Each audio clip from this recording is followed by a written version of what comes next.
Bonjour à tous et bienvenue pour la matinale, l'émission quotidienne de CMC Markets qui débute à 10 h. Je suis Nicolas Chéron, stratégiste pour vous servir et nous sommes aujourd'hui le vendredi 13 janvier 2017. Le titre du jour est « Des indices toujours haussiers ». En effet, nous avons vu hier que les indices américains étaient dans des ranges, mais qu'ils étaient dans des tendances de fond haussières. On a vu hier que les indices européens, eux, étaient toujours haussiers. Si vous avez suivi l'émission d'hier après-midi, je vous ai expliqué que la volatilité allait très certainement augmenter, qu'il fallait faire attention aux éventuels pièges et qu'il ne fallait pas anticiper des cassures tant qu'elles n'avaient pas eu lieu. Je vous ai aussi donné un petit indice hier après-midi. Je vous ai expliqué que si le Dow Jones et le S&P 500 venaient chercher les bas de leur range, les indices européens pourraient très certainement se faire peur et faire des mèches basses sous leur support avant d'éventuellement les tenir en clôture. Que s'est-il passé sur le DAX?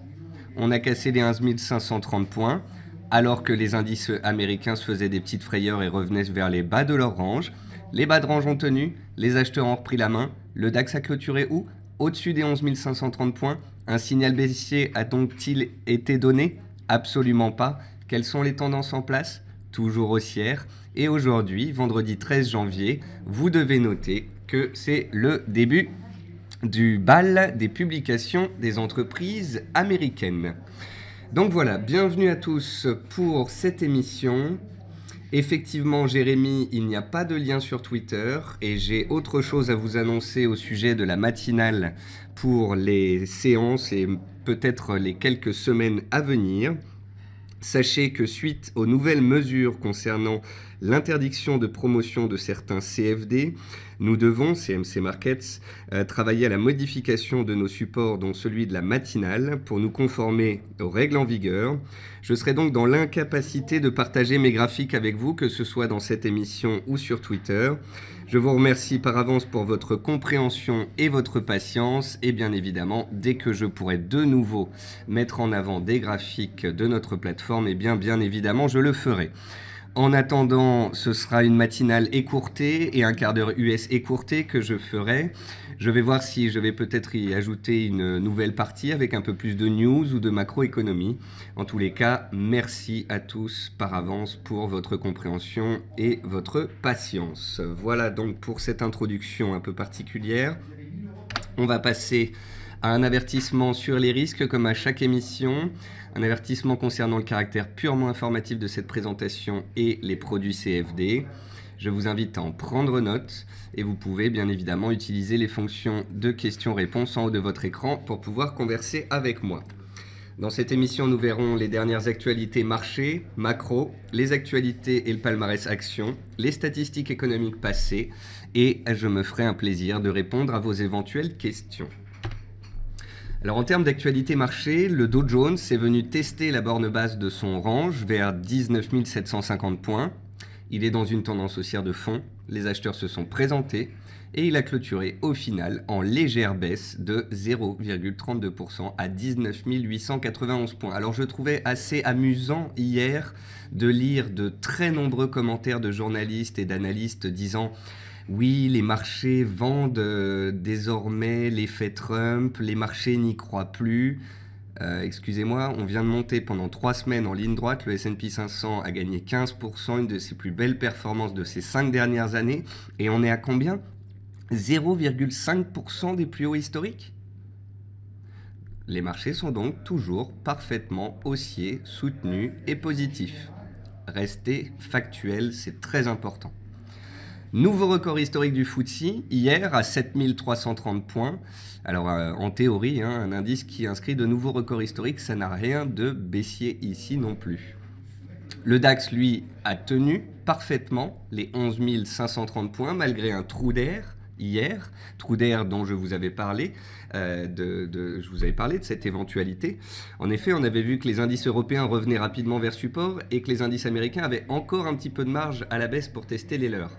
Et donc, je vous avais expliqué que sur une petite frayeur, les indices américains pouvaient très bien tester leur support et les indices européens, eux, passaient dessous. C'est ce qu'il s'est passé. On a fait des petites mèches sous les supports sur les indices européens et puis parce que les indices américains ont tenu, et bien au final, on est remonté vers les plus hauts. Le CAC 40, tout comme le DAX, reste parfaitement orienté, haussier, au-dessus de 4855 points, c'est plus haut de la deuxième quinzaine de décembre. On est toujours dans la zone des 4880 points. On a le bal des résultats aux États-Unis qui démarre cet après-midi et on verra quel ton est donné par les bancaires. Le VIX, lui, corrobore tout ce que je viens de vous dire. Il est sur ses plus bas annuels à 12,55 points. Il n'y a aucun stress notable sur les marchés en l'état.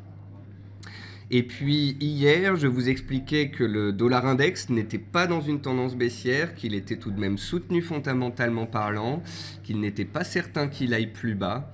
Je vous expliquais que parallèlement à ça, on avait l'euro qui testait une résistance à 1,06 60 70 et l'or qui testait une résistance à 1205 $. Et bien au final, le dollar s'est repris en fin de séance, l'or a buté sous les 1205 et l'euro a buté sous les 1,06 70. Alors attention, ce n'est pas parce qu'on échoue sous ces résistances sur l'or et l'euro qu'on va forcément se retourner à la baisse et repartir dans le sens de la tendance de fond qui est baissière. Mais les acheteurs, qui depuis quelques séances ou quelques semaines profitent de la hausse de l'euro et de l'or, doivent désormais être un petit peu plus prudents, des seuils techniques majeurs ayant été testés.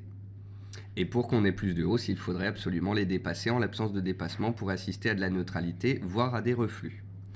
En termes d'actualité macroéconomique, l'agence publique environnementale américaine a accusé hier Fiat Chrysler d'avoir à la manière de Volkswagen utilisé des logiciels pour contrefaire les résultats des tests d'émissions de ses véhicules diesel utilitaires 3 litres.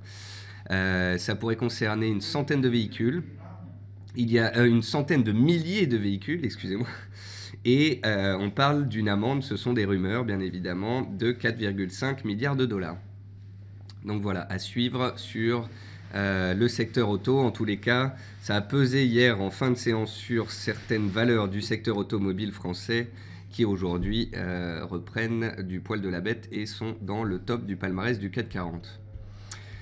Hier, on a eu les minutes de la BCE qui nous ont appris que l'option d'abaisser à 60 milliards d'euros les actifs pour 9 mois, les rachats d'actifs pour 9 mois étaient perçus comme le bon équilibre entre émettre un message de confiance et le besoin de maintenir la stabilité.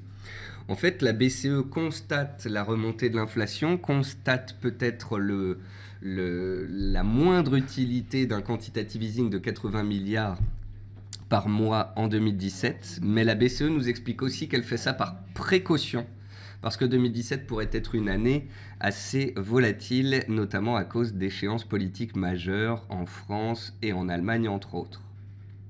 Et puis enfin, sur les 11 premiers mois de l'année de 2016, l'équivalent de 309 milliards de dollars sont sortis de Chine, volume le plus important depuis 2010, sachant qu'en 2016, la monnaie chinoise a connu sa pire année en 20 ans.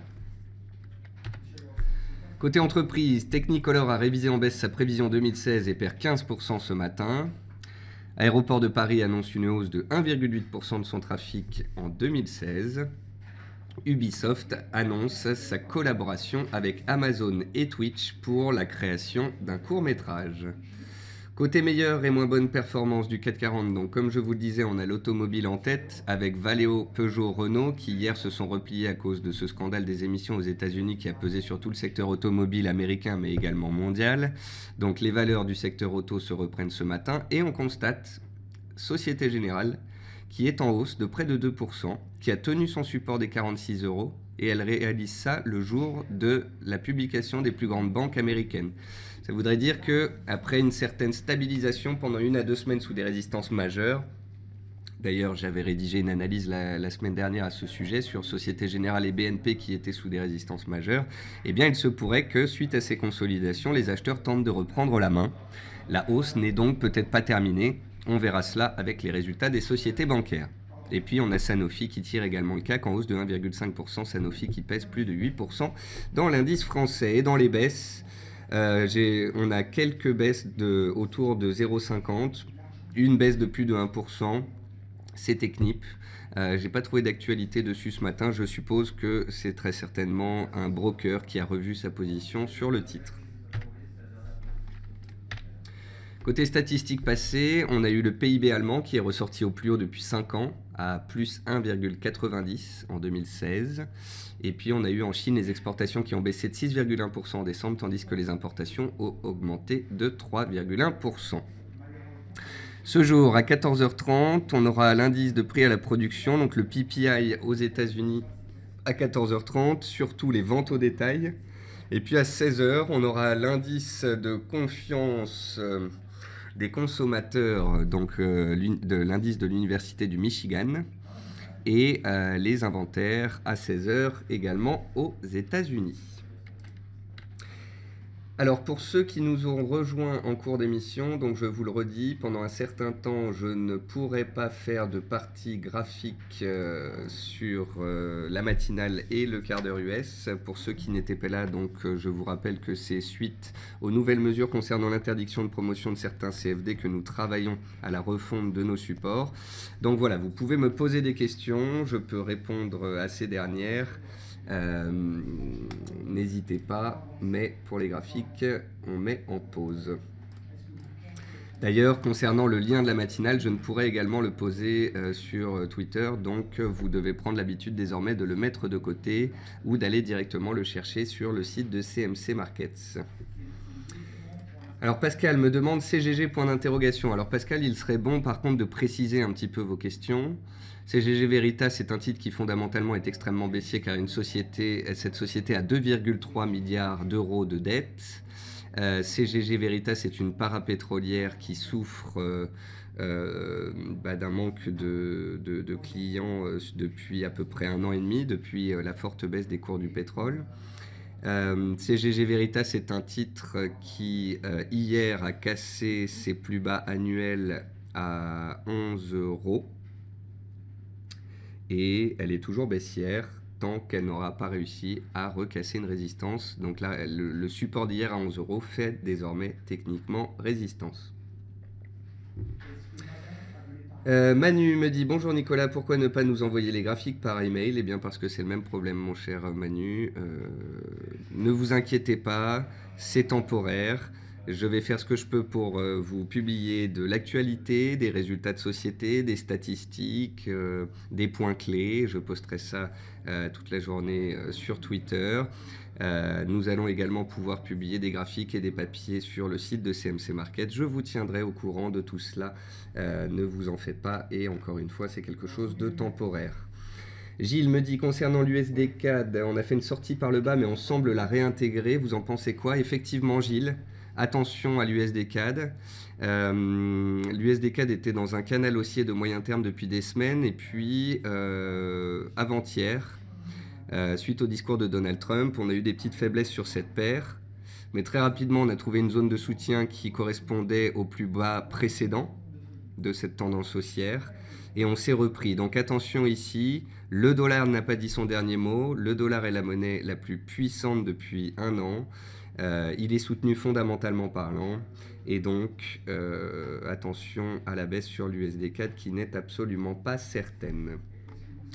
Voilà, j'espère que vous aurez pris note de tout ce que j'avais à vous dire aujourd'hui. Je vais vous souhaiter un bon trading, une bonne séance, un bon appétit. Merci Georges pour votre petit message très sympathique. Merci à tous pour vos encouragements. Et on se retrouve, si vous le souhaitez, à 15h45 pour faire le dernier point de la semaine dans le quart d'heure US. Je vous souhaite à tous une très bonne séance et à très vite.